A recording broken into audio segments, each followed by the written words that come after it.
Billahi ala kulli halin wa na'udzu billahi min hali ahli nar. Alhamdulillah, di malam ini kita kembali bisa bermajelis mengkaji kitab Tadhkiratus Sami wal Mutakallim yang disusun oleh Ibnu Jamaah, mengkaji tentang bagaimana adab seorang guru, adab seorang murid dalam menuntut ilmu, dalam mengajarkan ilmu.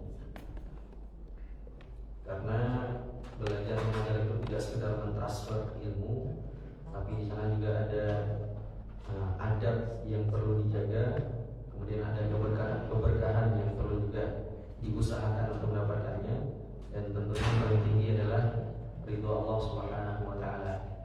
Sebagaimana disebutkan dalam sebuah hadis, barang siapa yang menuntut ilmu, yang ilmu itu sejatinya untuk bisa mendapatkan ridho Allah, tapi diselewengkan niatnya untuk mendapatkan dunia atau sekedar untuk berbangga-bangga atau ingin supaya bisa mendebat para ilmuwan, maka dia tidak mendapatkan al-fal jannah. Dia tidak bisa mendapatkan bahkan harumnya bau surga. Yang dikatakan dalam sebuah riwayat, baunya surga itu telah tercium dari sekian ratusan kilometer. Itu sudah tercium bau surga, tapi karena salah niatnya dalam menuntut ilmu, sehingga dia pun dibatasi atau dihalangi untuk bisa mendapatkan kenikmatan surga yang bahkan baunya saja tidak dapat dicium. Jadi kembali tidak lupa kami bosan-bosan mengingatkan untuk sendiri dan teman-teman semuanya agar senantiasa memperbaharui niat, meluruskan niat untuk mendapatkan ridha Allah Subhanahu wa taala dalam setiap amal perbuatan kita, dalam ucapan kita, sehingga apapun yang kita lakukan, apapun yang kita ucapkan tidak atau tidak menjurus kepada apa yang tidak diridhoi Allah Subhanahu wa taala. Kemarin kita sudah sampai pada poin ke-6 tentang bagaimana adab seorang pelajar terhadap dirinya sendiri, yaitu dia perlu menjaga makanannya, menjaga porsi makan. Aklul qadril yasir minal halal, yaitu makan sedikit dari yang halal atau sekadarnya.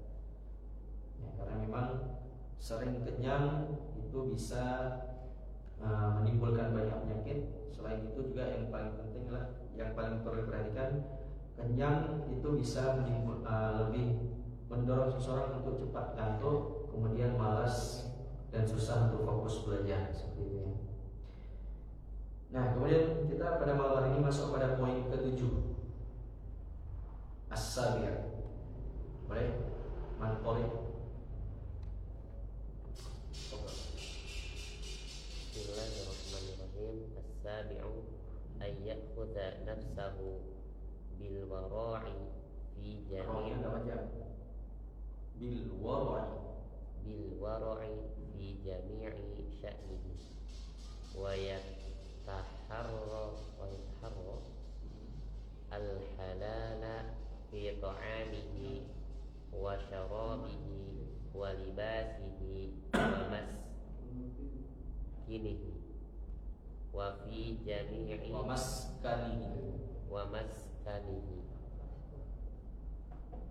wa fi jami'i ma yahtaju ilaihi huwa wa imyanuhu liyastaniro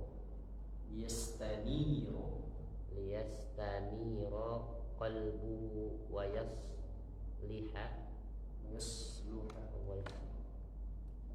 yasluhal qabuli liqabuli al-ilmi wa nurihi wan naf'i bihi.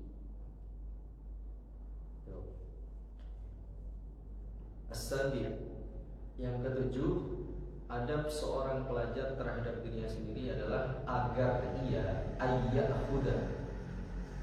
mendisiplinkan nafsahu dirinya bil wara, dengan sikap wara. Apa itu wara? menghindarkan diri dari hal-hal yang syubhat atau hal-hal yang tidak pasti halal haramnya. Dia menjaga diri. Wa fi jami'i sya'nihi, dalam seluruh perkaranya, dalam seluruh urusan hidupnya. Wa yataharra, dan penting untuk memastikan al-halal, kehalalan, fi ta'amihi, dalam makanannya, wa syarabihi, dalam minumannya, wa libasihi, apa yang dipakai, wa maskanihi, dan tempat dia tinggal. Nah, terutama dari seluruh urusan hidupnya itu, terutama 4 hal pokok ini yang perlu diperhatikan. Ya, dari mana dia mendapatkan makanan, dari mana dia mendapatkan minuman, pakaian, dan tempat tinggal, itu perlu dipastikan, dijamin kehalalannya, kebolehan untuk dimakan secara syariat pastinya. Seperti itu. Wa fi jami'i, dan pada seluruh ma yahtaju, apa yang dia butuhkan, ilaihi, dalam kehidupannya, huwa wa iyaluhu, dia dan iyaluhu. Apa iyaluhu? Iyal itu muradifnya al-usrah,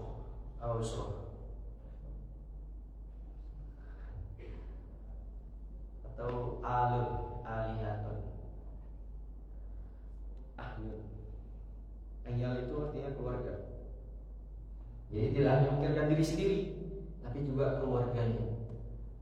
Mungkin yang sudah jadi kepala keluarga itu harus betul-betul memperhatikan dari mana dia mendapatkan pendapatannya, sehingga apa yang dimakan, apa yang diberikan kepada keluarganya itu betul-betul terjamin kehalalannya, ya, betul-betul terbebas dari syubhat dan apalagi yang haram. Seperti itu. Untuk apa? Liyastanir, untuk kemudian menumbuhkan cahaya qalbu, di dalam hatinya, atau untuk menerangi hatinya, wa yasluha, dan juga membuatnya bisa, hatinya ini kembali ke hati, membuat hati itu bisa qabulil ilmi, mendapatkan atau menerima ilmu, wa nurihi, dan cahayanya, wa naf'ihi, dan juga bisa ilmu itu bermanfaat dalam kehidupannya. Jadi mungkin ada orang yang sudah belajar lama, tapi kemudian kok tidak kemudian mempengaruhi kehidupannya, tidak memperbagus akhlaknya, tidak memberikan pengaruh baik dalam kehidupan sehari-harinya. Bisa jadi tadi ada kemungkinan makanannya, minumannya, atau pakaian tempat tinggalnya itu tidak terjamin kehalalannya.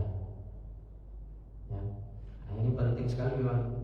Bahkan di dalam Al-Quran sendiri disebutkan, ya ayyuhar rasul kulu minat thayyibat wa'malu shalihan, wahai para rasul, makanlah dari makanan-makanan yang thayyib, wa'malu shalihan, baru kemudian kerjakan amal saleh.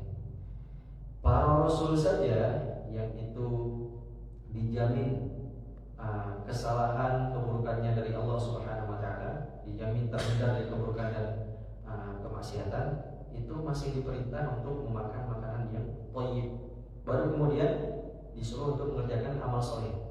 Karena memang amal soleh ini ada korelasinya dengan makanan yang baik, makanan yang halal, yang thayyib, ya. Karena kita bisa beribadah, kita bisa berpuasa, bisa sholat, apalagi zakat, gitu ya, apalagi haji.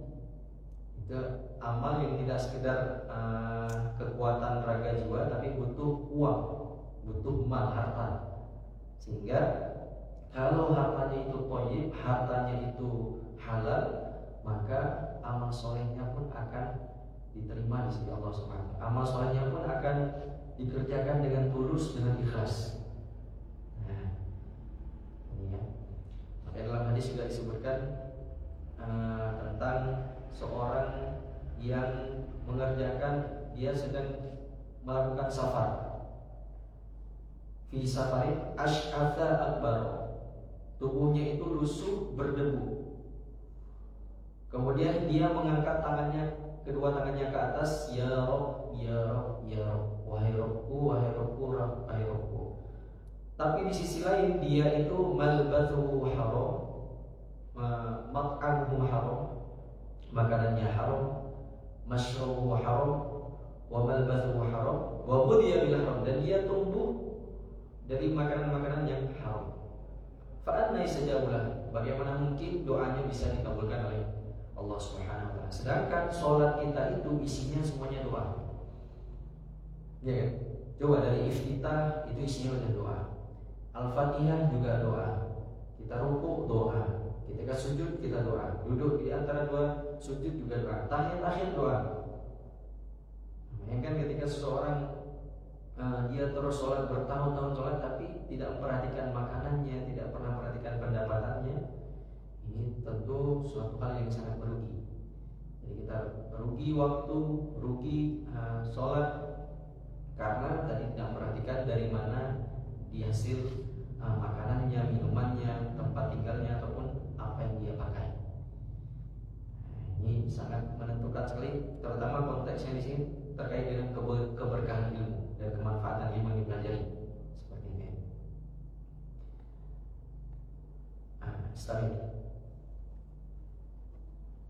wala yaqna'u li nafsihi bi dhahiril hilli syar'an mahma amkanahu at-tawra'u walam amkanahu at-tawara'u walam tuljihi hajatun aw yaj'alu haddahul jawaza bal yaqlubur batal aliyata wa yaqtadi biman salafa minal ulama'is salihina fi tawarru'i an kathirin bima kanu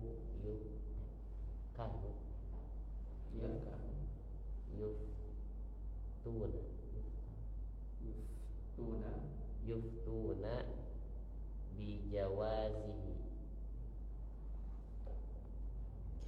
wala yaqna' li nafsihi bi dhahiril hilli syar'an, wala yaqna', dan bagi seorang murid itu agar tidak mencukupkan, wala yaqna', tidak mencukupkan li nafsihi, dirinya, bi dhahiril hilli syar'an, terhadap hal-hal yang tampak zahir secara hal-hal yang tampak zahir menurut syariat. Mahma, selama amkanahu at-tawarru', selama memungkinkan dia bersikap wara', walam tuljihi hajatun, dan tidak dia dalam keadaan terpaksa atau dalam keadaan kebutuhan. Tuljihi itu mendorongnya hajatun, mendorongnya karena sebuah hajat. Au yaj'alu haddahul jawaz, atau dia menjadikan standar dirinya hanya sekedar halal. Oh ini halal, oh secara zahir ini halal, oh secara zahir semua ayam yang dijual ke Kentucky misalkan itu pasti halal. Secara zahir kan halal semuanya. Misalkan ada label halal, udah pasti halal. Nah, jadi jangan, maksudnya itu di sini. Jadi jangan hanya sekedar ada label halal kemudian dia bermudah-mudahan. Ini yang harus orang belajar. Bal, akan tetapi yatlubur rutbah, dia mesti mengusahakan rutbah, tingkatan aliyah yang lebih tinggi. Jadi standarnya harus lebih tinggi. Wayak tadi biman salafa minal ulama, dan mengikuti biman, ke orang-orang salaf, orang-orang soleh terdahulu, minal ulama sholihin, ulama soleh, fit tawarru'in, dalam bersikap wara', an katsirin, yang mana mereka itu bersikap wara' dari banyak hal, bimakanu yuftu, ini antara yuftuna atau yuftauna, nanti cek lagi ya. Bimakanu yuftuna atau yuftauna bijawazi, mereka bersikap warok dari hal-hal yang banyak, bimakan yang sebenarnya mereka menganggap itu yuftuna bijawazi, yang sebenarnya itu adalah halal. Jadi kalau antum baca biografi para ulama ya, terutama seperti Imam Ahmad bin Hanbal, beliau itu mendapatkan fitnah khulqul Quran. Beliau dipaksa oleh penguasa pada zamannya untuk mengklaim, meyakini dan menyebarkan paham bahwasanya Al-Quran itu adalah makhluk. Al-Quran itu adalah makhluk. Padahal Al-Quran itu adalah kalamullah. Yang namanya kalamullah itu setara dengan Allah. Kalau Al-Quran itu makhluk, berarti Al-Quran bukan lagi. Yang namanya makhluk itu punya cacat, punya kekurangan. Nah, kalau kalamullah dianggap sebagai makhluk, maka kalamullah punya kekurangan, punya kecacatan. Nah, Imam Ahmad melawan hal itu sehingga beliau berhasil dan mempertahankan keyakinan ahli sunnah wal jamaah bahwa Al-Quran itu bukan makhluk, Al-Quran itu adalah kalamullah. Ya. Beliau itu banyak diberi uang, diberi dinar, diberi dirham, bahkan ratusan ribu dirham, gitu ya, untuk kemudian mau mengklaim atau mau meyakini, menyebarkan pendapat tentang Al-Quran itu adalah makhluk. Hampir banyak sekali para ulama adalah seperti itu. Datang penguasa dibawa satu kantong emas, tapi ditolak. Yang sebenarnya sah-sah saja terima, tapi kemudian untuk menjaga keberkahan ilmu, menjaga wibawa, maka mereka menjaga diri dari hal-hal yang mungkin dianggap halal secara syar'i, tapi kemudian mereka bersikap warok seperti itu. Kalau hari ini seperti kalau anda mendengar kadang Ustaz Abdul Somad nih, tiba-tiba beliau ditelepon oleh anggota DPR atau salah satu pejabat, Ustaz ini ada mobil satu buat Ustaz. Nah, kalau antum gimana tuh dikasih mobil? Langsung terima ya? Mobil dikasih apa? Alphard dikasih. Tiba-tiba telepon apa? Ini ada mobil, gimana? Langsung terima ya? Saat doang sama nggak gitu. Oh iya, saya terima mobilnya, tapi nanti saya kasih ke pondok. Nah, kemudian ditelepon lagi sama pejabatnya. Assalamualaikum Ustaz, oh Ustaz mobilnya nggak jadi dikirim Ustaz, karena kasih ke pondok. Itu tadi. Jadi terutama itu bagi seorang ulama, bagi seorang tokoh, itu penting bersikap warok. Istamil. Wa haqqu manik tu dia, manik tu dia bihi fi dzalika sayyiduna Rasulullah sallallahu alaihi wasallam haitsu lam ya'kul tamrata allati wajadaha fit tariqi khasyata an takuna minas sadiqati minas sadaqati ma'a bu'di kauniha minha wa li anna ahlal ilmi yuqtada bihim wa yuqadu anhum fa idza lam yasta'milu al-wara'a faman yasta'miluhu.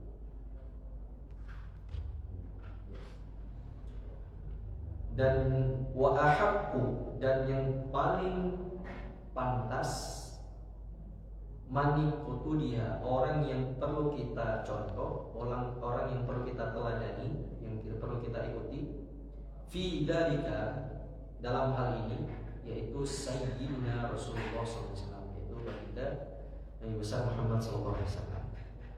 Haitsu lam yakulit tamrata, yang mana lam yakulit tamrata, Nabi itu sampai tidak memakan kurma allati wajadaha, yang didapatkan fit tariq, di jalan, khasyatan, dikhawatirkan, antakuna, bisa jadi kurma itu minas sadaqah, dari sedekah, ma'ahu di kauniha minha, walaupun hal itu jauh dari yang diprasangkakan. Jadi para nabi dan keturunannya itu dilarang tidak boleh menerima sedekah dan zakat. Tidak boleh menerima sedekah. Makanya Nabi itu pernah dites sekali sama Salman Al Farisi kalau nggak salah. Salman Al Farisi itu dia sebelum beriman kepada Nabi Muhammad telah mendapatkan ilmu dari rahib-rahib sebelumnya, bahwasanya nanti ada Nabi akhir zaman, salah satu cirinya adalah dia itu tidak menerima sedekah tapi menerima hadiah. Kemudian dia mendapat info bahwasanya Nabi itu muncul akan ada nanti di tempat yang banyak pohon kurmanya, itu di Madinah. Ini datanglah ke Madinah. Kemudian ditunjukilah itulah Muhammad yang disebut sebagai Nabi. Ketika dia pertama ketemu Nabi, dites dulu, dikasih, wahai Muhammad, ini ada sedekah dariku, dikasih. Nabi terima, kemudian Nabi kasih ke orang lain karena tahu dia itu sedekah nggak dimakan. Kemudian besoknya datang lagi, dikasih lagi makanan, wahai Muhammad, ini hadiah dariku untukmu. Baru kemudian Nabi baru makan. Maka di situ kemudian percayalah bahwasanya Salman Al Farisi bahwasanya itu adalah Nabi akhir zaman, sehingga kemudian beriman kepada Nabi Muhammad. Gitu ya. Nah, ini memang perlu betul-betul menjaga Nabi. Jadi tidak sembarang mendapatkan makanan di sembarang tempat seperti itu. Wali anna ahlal ilmi, hal itu karena para ahli ilmu, para ulama, para alim, yuqtada bihim. Oleh sebab itulah para ahli ilmu itu mengikuti mereka. Yuqtada bihim wa yuqadu anhum. Oh ini bukan. Nah, maksudnya itu gini. Wali anna ahlal ilmi. Kenapa seorang pelajar, seorang ahli ilmu perlu bersikap waro? Karena ahlul ilmi itu yuqtada bihim. Seorang alim itu akan dicontoh. Seperti antum mencontohi ustaz-ustaz yang ada di sini, gitu ya. Antum akan meneladani, antum akan menerawang melihat bagaimana sikap ustaz tersebut.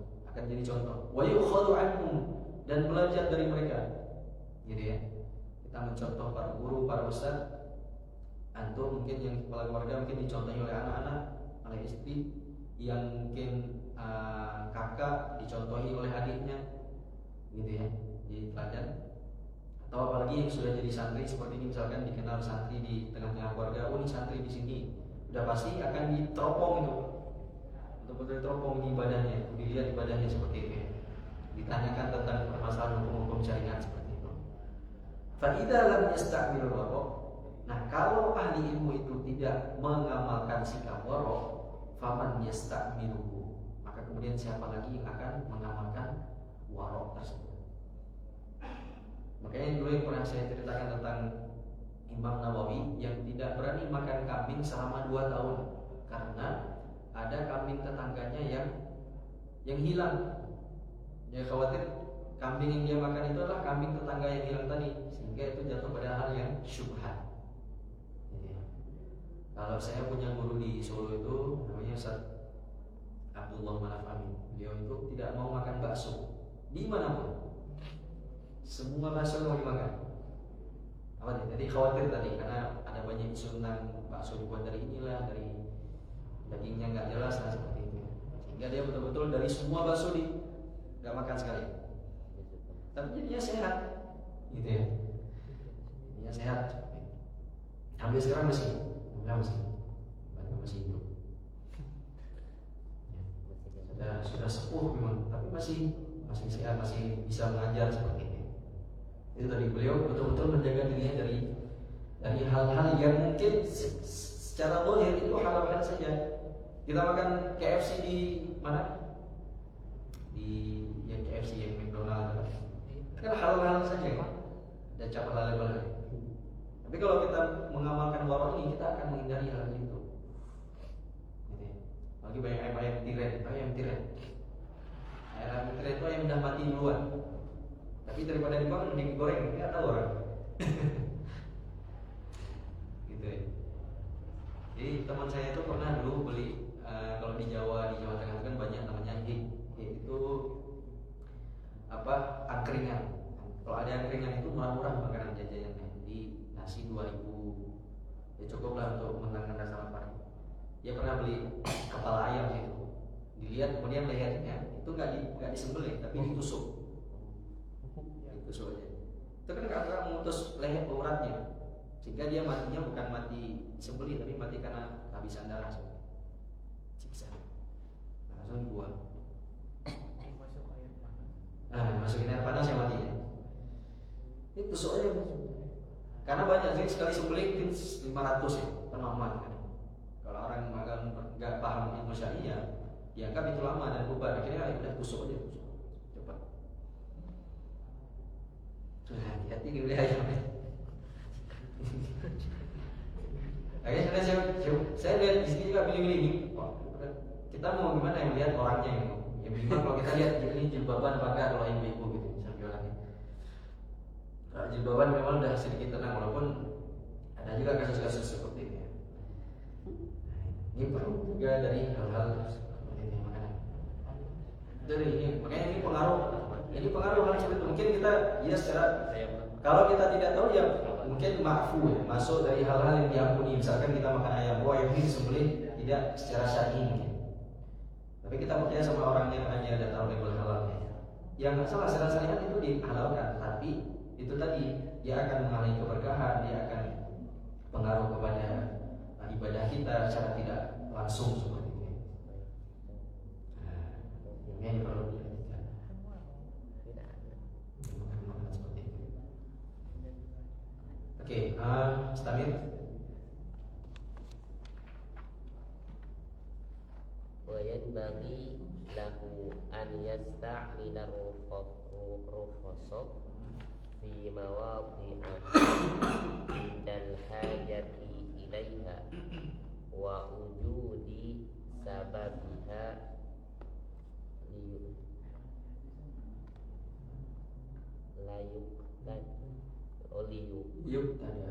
يقتدى به فيها فإن الله تعالى يحب أن تؤتي رخصه كما يحب أن تؤتي عزائمه.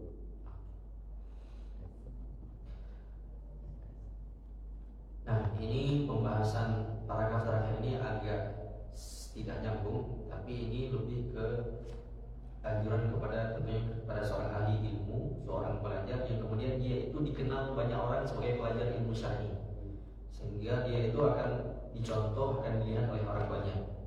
Makanya yang bagi seharusnya selayaknya lahu bagi seorang pelajar ayyastamilal rukhsah, agar dia mengambil rukhsah fi mawadhi'iha yang sesuai dengan tempatnya indal hajah ketika dibutuhkan ilaiha atau wujudi sababiha atau ada sebabnya yuqtada bihi fiha supaya dia bisa dicontohi atau diteladani oleh orang-orang di sekitarnya. Apa contohnya rukhsah itu? Contohnya ketika safar, kita perjalanan jauh, maka ada qashar, ada jamak. Atau kita misalkan lagi puasa Ramadan kemudian sakit, boleh berbuka. Misalnya sakit yang memang butuh untuk segera minum obat atau butuh memang dibatalkan. Kemudian misalkan tidak punya airnya terbatas, misalkan mungkin ketika hiking, tidak pernah mendaki, mana?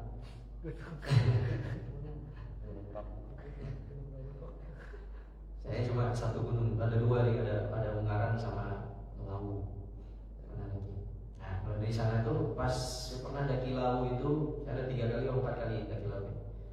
Di daki pernah yang airnya tuh kering, jadi sumber mata airnya kering, sehingga emang harus tayamum, air kita terbatas.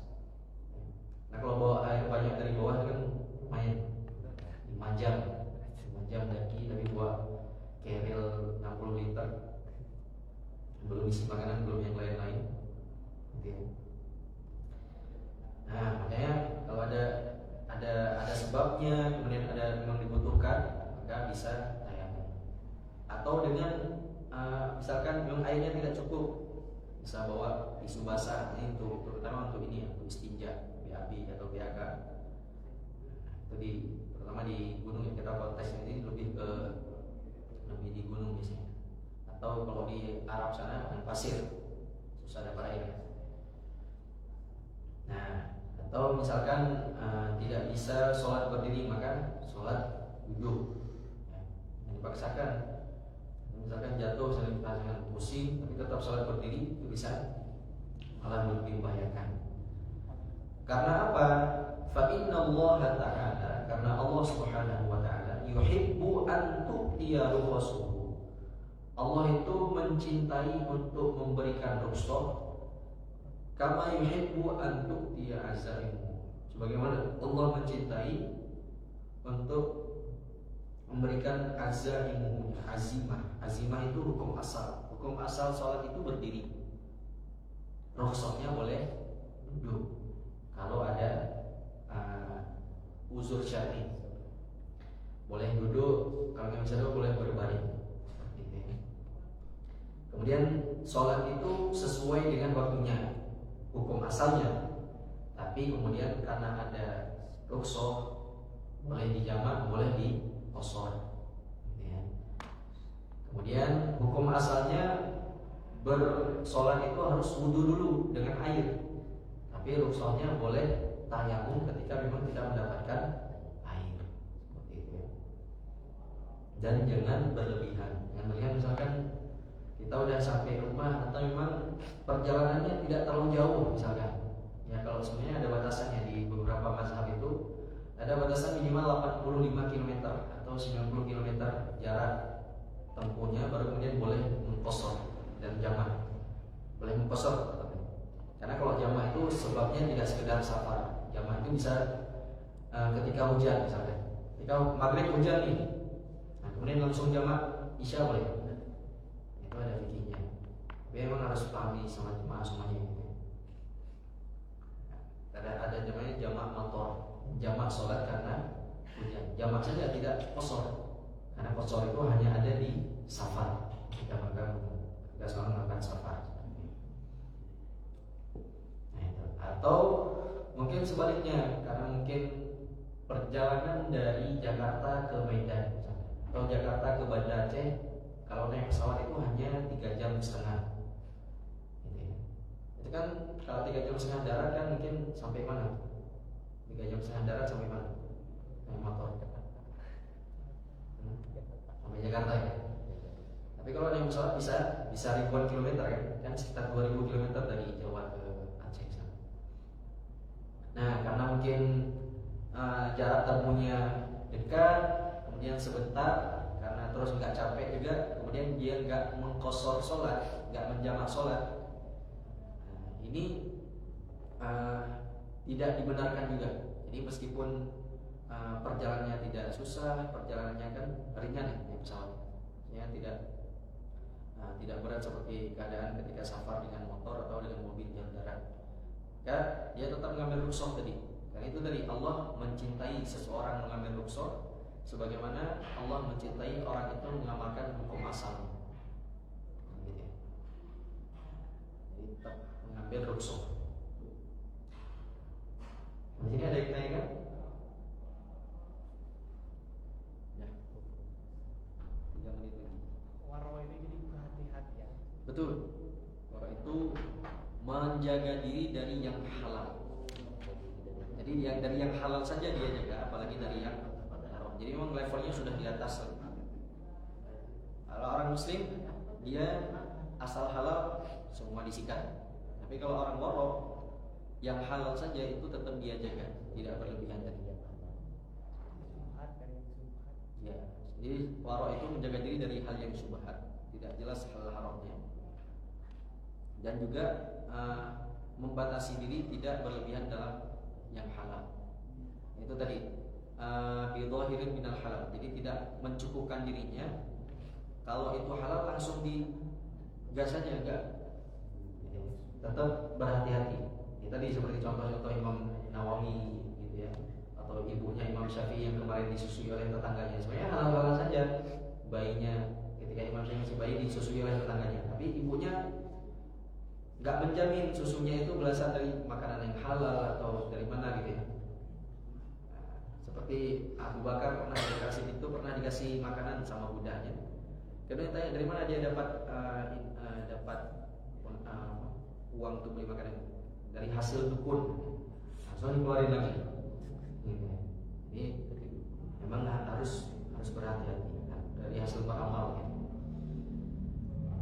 Ya mungkin itu hal-hal saja seperti beliau ini hal-hal saja. Seperti Imam Ahmad dikasih uang oleh Ustaz Somad dikasih mobil hal-hal saja. Tapi bersikap borok. Karena tentu ada maksud, ada udang di balik batu. Orang beri sesuatu nggak sekedar memberikan. Seperti itu. Dan nama itu bagi tokoh. Kalau kita mungkin bukan tokoh, ya tetap menjaga minimal kita pastikan kalau membeli, terutama beli makanan-makanan seperti ayam, sapi, kambing gitu ya. Tapi kalau ikan kan lebih ringan. Ikan itu memang bangkainya aja halal. Di bangkai yang dihalal itu dua, ikan dan belalang. Kalau dalam hadis itu. Al-hilu maitatani, ada dua bangkai yang halal, ikan dan belalang. Jangkrik masuk belalang nggak jangkrik?